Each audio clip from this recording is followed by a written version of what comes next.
मंत्र की महिमा को जांच पड़ताल करने के लिए किया। उसके जो पॉइंट थे, नोट थे, अच्छे अच्छे मालूम पड़े, अच्छे अच्छे लगे तो बहुत अच्छी बात है, तो बहुत अच्छी बात लिखते चले गए। फिर ये आ गया लोग छपा दें तो क्या है, इतना परिश्रम ही कर लिया, इतनी इसके नोट्स ही तैयार कर लिए, इतनी मेहनत ही हो गई, तो अब रह क्या गया? जरा सी बात है, जरा सी उसमें टिप्पणी इधर का उधर और मिला दिया, नमक मिर्च और ठीक ठाक करके ठीक बना दिए, वेदों को छपने दे दिए, छप गए। वेद आपने लिखे नहीं बेटे, हमने नहीं लिखे, हमने तो केवल गायत्री मंत्र की शोध करने के लिए वेदों का अनुसंधान किया, उसकी शोध के चक्कर में वो लिख गए हैं, लिखे नहीं थे संकल्प पूर्वक, वो तो लिख गए हैं। पुराणों में गायत्री मंत्र की कथाओं के संबंध में देवी भागवत से लेकर के स्कंद पुराण तक में बड़े बड़े वर्णन आते हैं।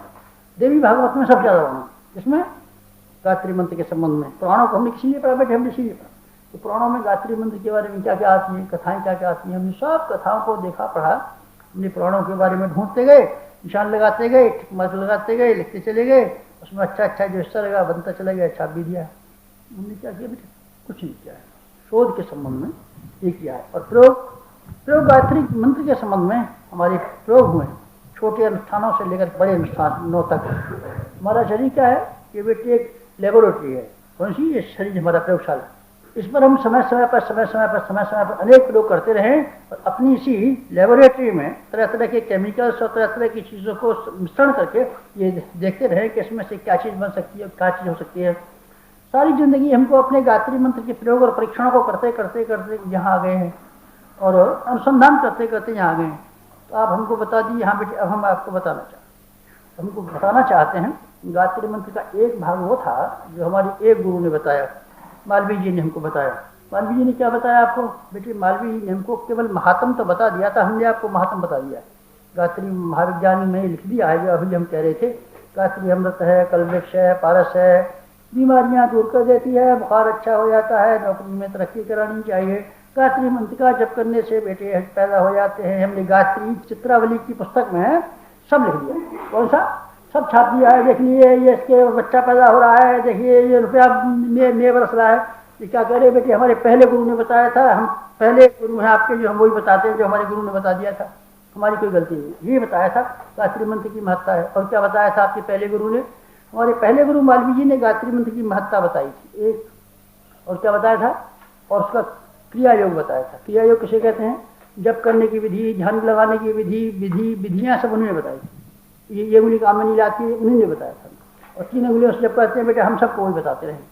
माला का जो दाना चक्र नहीं घुमाते हैं, इसको इस तरीके से घुमाते हैं, उन्होंने बताया था, हमने आपको बता दिया। ये क्या चीज़ बताई थी उन्होंने? हमको क्रिया योग बताया था और हमने आपको क्रिया योग बता दिया। सब मालवीय जी का शिक्षण हमने सब अक्षर से आपको बता दिया है। अब हमारी कोई गलती नहीं। तुम्हारा जी फिर कुछ और बाकी रह गया था बेटे, कुछ और बाकी रह गया था। और क्या रह गया था?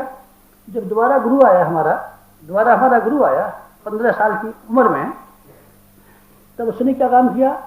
तब हमारी क्रिया योग वाली, बालकपन वाली उपासना में प्राण भर दिया। प्राण क्या होता है? प्राण बेटे उसे कहते हैं, माँ के पेट में जब बच्चा आता है तो शुरू में पहले महीने में ऐसे ही बैठा रहता है, चुपचाप चुपचाप चुपचाप, प्राण नहीं होता, कोई खास जिंदगी नहीं। फिर जब बड़ा हो जाता है तब उसके भीतर प्राण पैदा होता है। क्या करता है? प्राण जब भीतर बच्चे के जाता है तब वो माँ के पेट में लात मारता है, ऊपर से गड़बड़ी फैलाता है। और जब ज़्यादा प्राण आ जाता है तो क्या कहता है? मम्मी अब हम नहीं रहेंगे इसमें से, हम बाहर निकलेंगे। मम्मी को हैरान कर देता है, परेशान कर देता है, खून खच्चर कर देता है। और जब प्राण आ जाता है तो तोड़ करके माँ का पेट और बाहर निकल पड़ता है।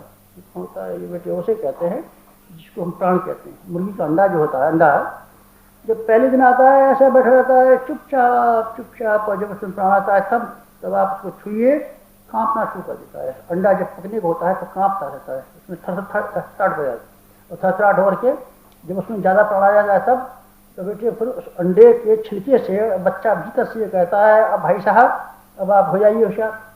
क्या करेंगे आप? हम आपको तोड़ेंगे और तोड़ करके अपनी कलाइयों के बल से तोड़ता है। कौन तोड़ता है? अंडा। कब तोड़ता है? जब उसमें प्राण आ जाता है तब आप जब अंडा पैदा होता है तो लकीर पड़ती चली जाती है। आप देख लेना, क्रैक पड़ती है उसके अंदर से, क्रैक दीवार जब ऐसे कटती है उसको क्रैक पड़ती जाती है और दीवार खड़ती जाती है और वो अंडा से बाहर आ जाता है। ये कौन है? ये प्राण है। प्राण से क्या होता है बेटा? प्राण अगर नहीं जाएगा तो अंडा सड़ेगा, और प्राण अगर नहीं आएगा तब पेट का बच्चा मरेगा। प्राण की शक्ति से जीवन आता है। तो ये क्या कह रहे हैं? ये बेटे मैं ये कह रहा था, गायत्री मंत्र का कलेवर कलेवर तो वहाँ बन के तैयार हो गया था। कौन सा हो गया था? कलेवर। कलेवर वो तैयार हो गया था जो मुझे मालवीय जी ने पहले कलेवर बना दिया था। क्यों बना दिया था? कलेवर बेटे इसलिए बना दिया गया था कि औरतों को जब बच्चा होने वाला होता है तो पहले से बच्चे के लिए फ्राक, चड्डी, वो लाट टपकने वाला फल सब बना के रख लेती। अरे बाबा अभी काय कर रही है, तो बच्चा तेरे ऐसा होगा हमारे, जो होगा उस वक्त हम कहाँ से सिएंगे बताइए जरा। बच्चा तुरंत पैदा होगा, वो खाना भर देगा, टट्टी करेगा। अब बताइए उस वक्त आप हमसे कहेंगे कि लाइए इसके लिए सी करके कपड़े लाइए, तो हम कहाँ से लाएंगे? इसलिए हम पहले तैयार कर लेते हैं। पहले तैयार करने का अर्थ क्या होता है? ये है बेटे क्रिया योग। क्रिया योग किसे कहते हैं? क्रिया योग उसे कहते हैं जो हमने आपको सिखाया। हमने आपको सिखाया था क्रिया योग। क्रिया योग उसे कहते हैं जिसमें आदमी को जानकारी दी जाती है, उसकी पहले तैयारी कराई जाती है। मालवीय जी ने हमको तैयारी कराई थी, उसको कलेवर दिया था। आपको हमने कलेवर दिया है। कलेवर किसे कहते हैं? क्रिया योग को कहते हैं। क्रिया योग किसे कहते हैं? क्रिया योग बेटे जब करने